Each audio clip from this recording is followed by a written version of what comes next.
So dito pa lang papakita ko na yung details ng sapatos. Itong sapatos na to ay J6 Air Jordan 6 Carmen, no? So size 9.5 to. Ayan, pinakita ko na yung sapatos. Ayan, check nyo check natin. Ayan, nandyan, naka-ready na. Ilalapag na lang natin yan para... So isang mabilisan lang to guys, mabilisan lang to. So ayan na, naglalakad na ako dyan. Ayan, iniwan ko na dyan. Okay, ayan. Sobrang madilim na siya pero nandyan yan, naiwan ko dyan. Tandaan nyo yung posting yan. Ayan, so ayan, follow na kayo para maging updated lagi kayo sa mga sapatos na ibabagsak namin dyan.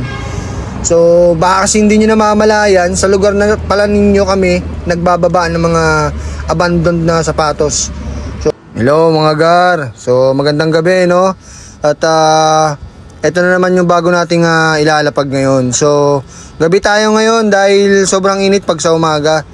At ito ipapakita ko na yung details nung ating iiwan sa kalsada. So sa kalsada lang natin to iiwan dahil medyo gabi na rin at medyo delikado kapag naghanap pa tayo ng place na pag-iiwanan. So try natin sa kalsada lang. So dito pa lang papakita ko na yung details ng sapatos. Itong sapatos na to ay J6 Air Jordan 6 Carmen, no? So size 9.5 to. So nung nabili to namin nung dati pa, so nasa 15,000 lang sa may Glorieta. So ngayon nagkakalaga na siya ng 45k. So ito na guys, at i-ready natin para pagdating natin dun sa center point ng pag-iiwanan, ilalapag na lang natin at biglang alis. So yan, so ito na, pakita natin, may laman. So yun. Okay, so yun guys. At ibabayain na natin to dahil medyo malalim na rin ang gabi. So alas 9 ng gabi to, no guys. At eto na, pinandar na natin yung ating service at tayo'y bumabiyahe na. So dito tayo sa may EDSA ngayon, no? Ang tumbok nating lugar is southbound. Pa-southbound tayo, okay?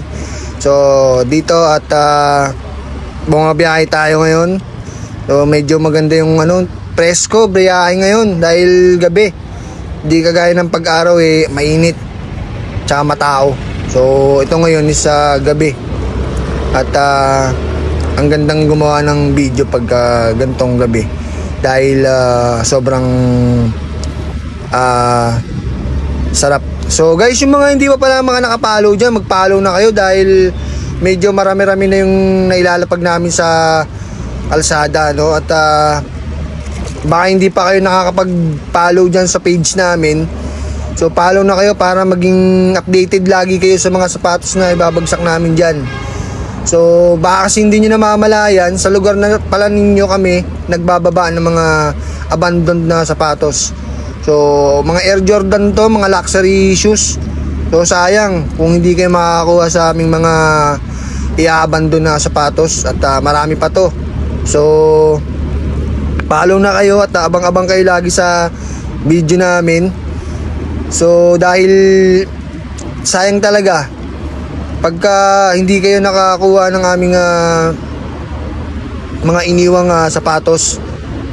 Sayang to dahil napakahirap makabili ngayon sa panahon ngayon ng mga ganitong sapatos na Air Jordan. Bukod doon yung iba isa wala na sa bilihan.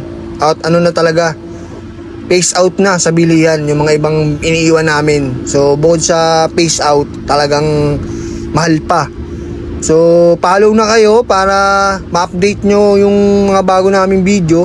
Baka mamaya alam nyo yung lugar at napapadaan kayo doon, check nyo na, di ba? Baka nandun pa, wala pa nakakakuha yung nilapag namin.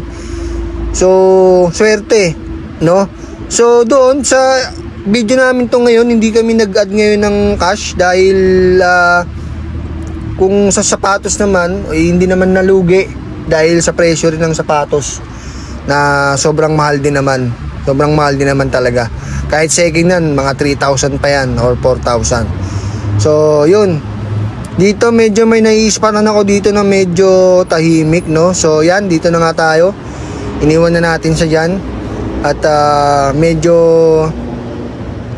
ang technique dito, magpapanggap tayo na kunyari nasiraan tayo para yung mga dumadaan hindi tayo masyadong pansinin. So pero dito na natin to ilalapag sa may nakita ko rito magandang lapagan yung sa may puno, so madilim, so hindi siya masyadong may spot. So may chance pa hanggang umaga, tingin ko hanggang umaga makikita to, or baka umaga pa matagpuan to. So check nyo na yan. Ayan, kunyari nasiraan tayo dyan para hindi tayo masyadong malata ng mga dumadaan.